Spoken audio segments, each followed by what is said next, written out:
Okay, let's just submit a form. So to do this, we need to go to our web.php and then let's just create a route. And this time we'll create a post route. Okay.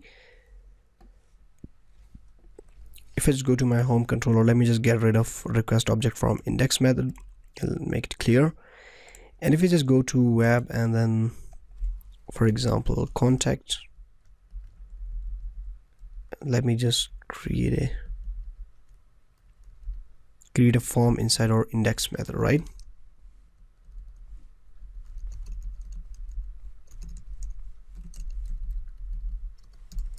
The method would be post, and then we'll define the right route right now and create an input.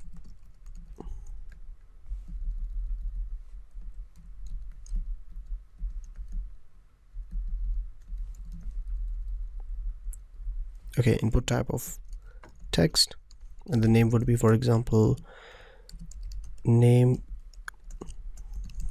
and then input type of submit. Okay, let's just do it. Okay, what if we just cut this from here, and if you just go to web.php and then pass a closure here and then paste it here. Okay,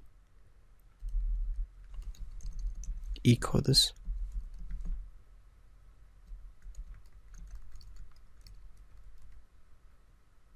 Okay, still the same error.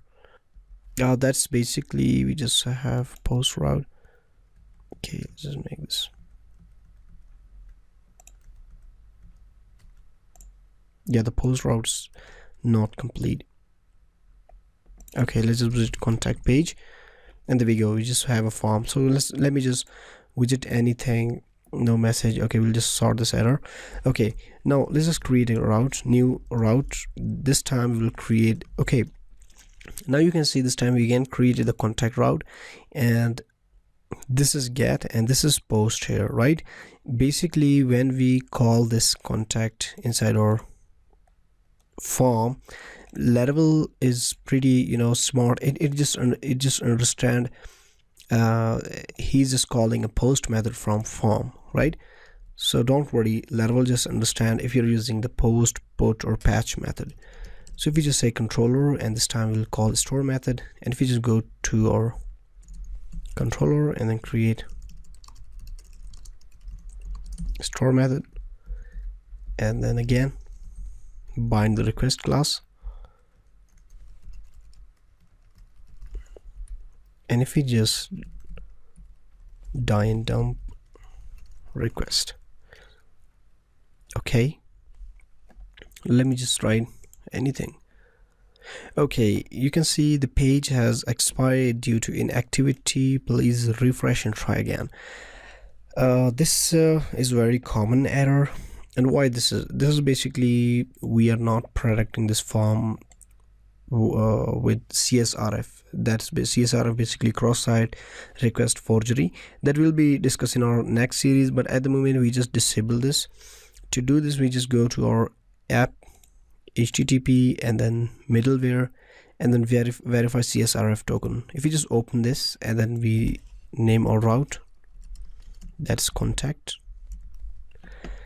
and if we just go back and reload the page, there we go, right? We are just getting the request, but the problem is we didn't, in our action we need to define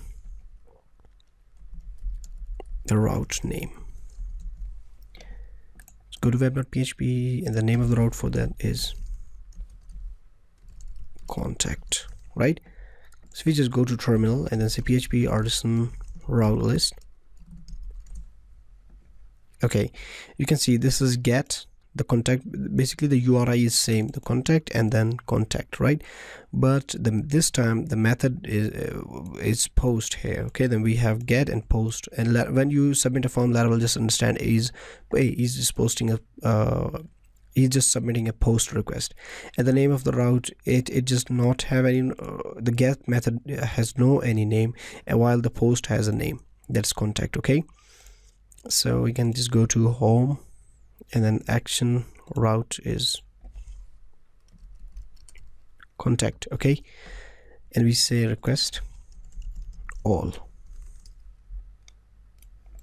reload the page and add anything. For example, there we go, we just get it. Okay, and we can say instead of all, you just get the name.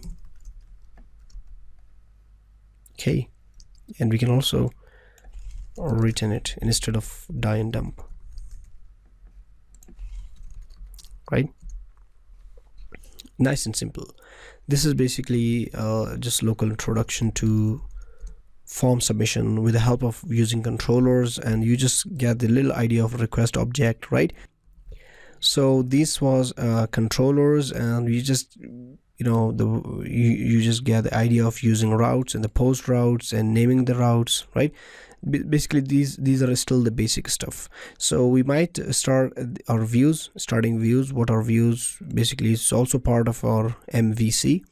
So let's just discuss views in our next series.